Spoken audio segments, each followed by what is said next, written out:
ഈ ഡ്രൈവ് എന്നതിന് പല അർത്ഥങ്ങളുണ്ട്. വണ്ടി ഓടിക്കുന്നതിന് അപ്പുറം നമ്മുടെ ഒരു ഉൾപ്രേരണ, നമ്മുടെ ഹൃദയത്തിൽ നിന്നുള്ള, അപ്പോൾ രാജകീയമായൊരു ഉൾപ്രേരണ എന്നുള്ളൊരു അർത്ഥം കൂടി ഇതിനുണ്ട് എന്ന് പറയുമ്പോൾ കൂടുതൽ സന്തോഷമായി. അങ്ങനെ ഈ പേര്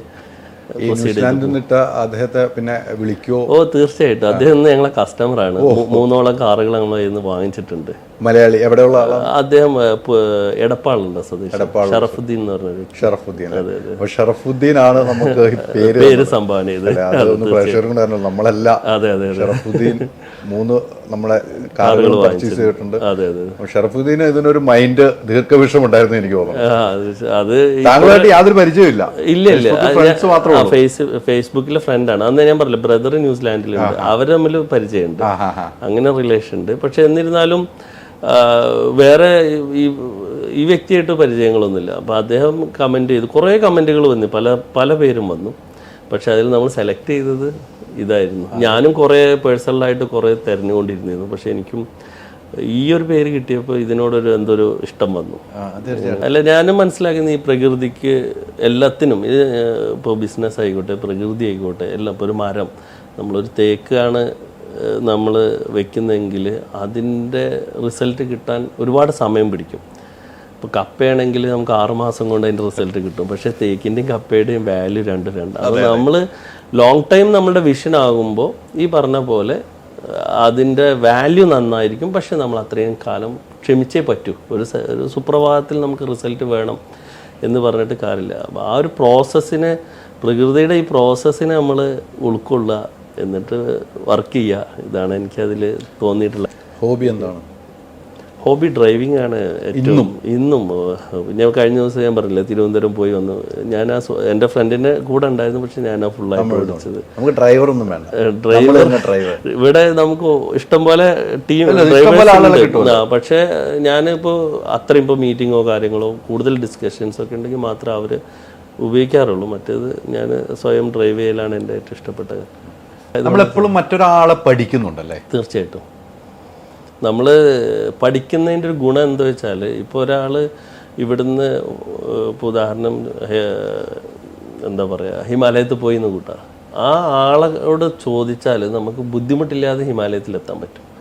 അതേസമയം നമ്മൾ സ്വയം വഴി വെട്ടി അവിടെ എത്തണമെന്നുണ്ടെങ്കിൽ ഒരുപാട് മിസ്റ്റേക്കുകൾ പറ്റും. അപ്പോൾ ഇന്ന് നമ്മളെ മുന്നിൽ കേരളത്തിൽ നിന്ന് സക്സസ് ആയ ആളുകളുണ്ട്.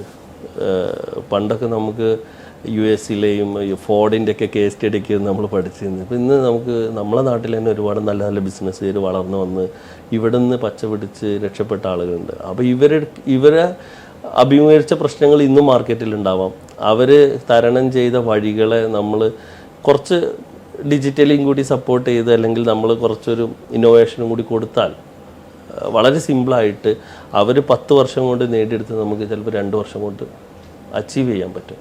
അപ്പോൾ ഇത് നമ്മൾ നിരീക്ഷിക്കലാണ് ഒരു ആസ് എ ഓൺട്രപ്രണർ നമ്മുടെ മെയിനായിട്ടുള്ള ജോലി. ഓപ്പറേഷൻസ് നമുക്ക് ടീമുണ്ട്, അവർ ചെയ്തോളും.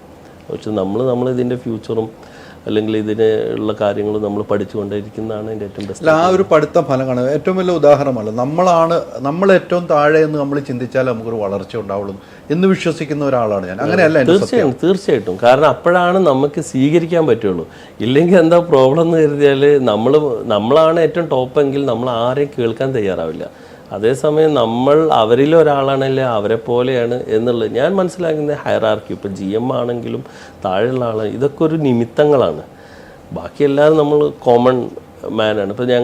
ഇപ്പോൾ ഇവിടെ ഞങ്ങൾ വെള്ളം ഈ കസ്റ്റമർ കൊടുക്കുന്ന ഒരു ജ്യൂസ് ഉണ്ട്. അപ്പോൾ അത് ഞങ്ങളൊരു പ്രാവശ്യം അത് ചേഞ്ച് വരുത്തി. വേറൊരു ടീം വന്ന് ഒരു ലിക്വിഡ് വന്ന് ഇത് കുറച്ച് ലക്ഷറിയാണ്, അതാണിത്. മറ്റേ ഞങ്ങൾ ഇവിടെ മേക്ക് ചെയ്യുന്നായിരുന്നു. അപ്പോൾ അത് ഞങ്ങൾ ഫീഡ്ബാക്ക് ഇവിടുന്ന് ചേച്ചി പറഞ്ഞു, ഈ വെള്ളം ആളുകൾ മുഴുവൻ കുടിക്കുന്നില്ല. രണ്ടാമത് നമ്മൾ ആ പഴയ ജ്യൂസാണ് ആളുകൾക്ക് ഇഷ്ടം എന്ന്. അപ്പോൾ ആ ഫീഡ്ബാക്ക് ആ ചേച്ചി പറയുമ്പോൾ നമ്മളത് കേട്ടു. അത് ഉടനെ ആക്ച്വലി ചേച്ചിക്ക് പണി കൂടുതലാണ്. നമ്മളെ വെള്ളം ഉണ്ടാകും, നമ്മൾ ഇവിടെ നിന്ന് ജ്യൂസ് അടിച്ചുണ്ടാക്കുന്ന. മറ്റേത് പറഞ്ഞാൽ ലിക്വിഡ് ജസ്റ്റ് വെള്ളത്തിൽ കലക്കിയാൽ മതി. പക്ഷെ കസ്റ്റമേഴ്സിന് അത് ഇഷ്ടമല്ല എന്നുള്ള. അപ്പോൾ ആ രീതിയിൽ നമ്മൾ ഏത് ലെയറിലുള്ള ആളുകളെയും നമ്മൾ കേൾക്കാൻ തയ്യാറാവുമ്പോഴാണ് നമ്മൾ ബിസിനസ്സിൽ നമുക്ക് ചേഞ്ച് ചെയ്യുന്നത്. അല്ല, അവിടെ ആ ചേച്ചിയും സമ്മതിക്കണം. അതെ അതെ, ആ ചേച്ചിയുടെ വീപ്പനല്ലോ നേരത്തെ കൊടുക്കുന്നത് അത് മൊത്തം കുടിക്കുന്നു, ബാക്കി വെക്കുന്നു വന്ന് പറയാൻ ചേച്ചിയുടെ മനസ്സുണ്ട്. അതെ, അത് നമ്മളോട് ഇഷ്ടമുള്ളതാണല്ലോ ചേച്ചി പറയുന്നത്. അത് ഞങ്ങൾക്ക് ഇവിടെ ഒരു ഫീഡ്ബാക്ക് സിസ്റ്റം ഉണ്ട്. എല്ലാ ക്വാർട്ടറിലും എല്ലാവരുടെ അടുത്തു നിന്ന് എഴുതി വാങ്ങിക്കും എന്താണ് നമ്മൾ ഇമ്പ്രൂവ് ചെയ്യേണ്ടത് എന്നുള്ളത്. നമ്മുടെ ഒരു സോട്ട് എഴുതി വാങ്ങിക്കും എല്ലാ ടീമിൻ്റെ കയ്യിൽ നിന്ന്. അപ്പോൾ അതിൽ അവർ എഴുതിയതാണ് ആക്ച്വലി. അപ്പോൾ ചിലപ്പോൾ ഡ്രൈവർമാർക്ക് കമൻ്റ് ഉണ്ടാവും. അപ്പോൾ ഞാൻ പറയുന്നത് മേലെ ഇരിക്കുന്ന ആളെ കയ്യിൽ നിന്ന് മാത്രമാണ് കോൺട്രിബ്യൂഷൻ എന്നുള്ള തെറ്റിദ്ധാരണയാണ്. ഇതിലുള്ള ഓരോ ആളുകളും അവരുടേതായ സ്ഥാനത്ത് നിന്ന് ഒരുപാട് കോൺട്രിബ്യൂട്ട് ചെയ്യുന്നുണ്ട്. പക്ഷെ അതിനുള്ള സ്വാതന്ത്ര്യം നമ്മൾ ഓണേഴ്സായി നമ്മൾ കൊടുക്കണം. അവർക്ക് സംസാരിക്കാനുള്ള സ്വാതന്ത്ര്യം കൊടുത്താലേ അവർ പറയുള്ളൂ. ഒരു കോർ ടീമിൻ്റെ പ്രത്യേകത പറഞ്ഞാൽ ആ ടീമിൽ നിന്നുള്ള മൊത്തത്തിലുള്ള ഐഡിയ ആണ് വരിക. മറ്റേത് നമ്മളുടെ സ്വന്തം തീരുമാനം.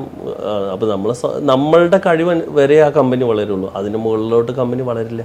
അപ്പോൾ തീർച്ചയായിട്ടും ടീമാണ്, ടീമിൻ്റെ അഭിപ്രായം എടുക്കാതെ നമുക്ക് വളരാൻ കഴിയില്ല. നമുക്കൊരു വലിയ സക്സസ് വേണമെങ്കിൽ ടീമിനെ വളർത്തുക. കാരണം ഇതിൽ രണ്ട് കാര്യങ്ങളുണ്ട്. ഇത് ഇംപ്ലിമെൻ്റ് ചെയ്യേണ്ടത് ഇപ്പം ഞാൻ നമ്മുടെ മലപ്പുറം ഷോറൂമായ എനിക്ക് അതിൻ്റെ ഫ്രണ്ടിൽ നിന്ന് വണ്ടി വിൽക്കാം, കസ്റ്റമർ അറ്റൻഡ് ചെയ്യാം, ഇതെല്ലാം എനിക്ക് ചെയ്യാൻ പറ്റും. അതേസമയം ഇത് വളർന്നു കഴിഞ്ഞ് എനിക്കിവിടെ കസ്റ്റമർ അറ്റൻഡ് ചെയ്യാൻ പറ്റില്ല. അപ്പോൾ നമ്മൾ ടീമിൻ്റെ അഭിപ്രായം കേട്ടാൽ മാത്രമാണ് അതിനെ എക്സിക്യൂട്ട് ചെയ്യണം. അപ്പോഴാണത് പെട്ടെന്ന് അത് വർക്ക് ചെയ്യാനും പറ്റുള്ളൂ. കാരണം അവരാണ് ഫ്രണ്ട് എൻഡിൽ നിൽക്കുന്നത്, അവരാണ് കസ്റ്റമറെ കാണുന്നത്. അപ്പോൾ അവരുടെ വോയിസിന് വലിയ പ്രാധാന്യം ബിസിനസ്സിലുണ്ട്.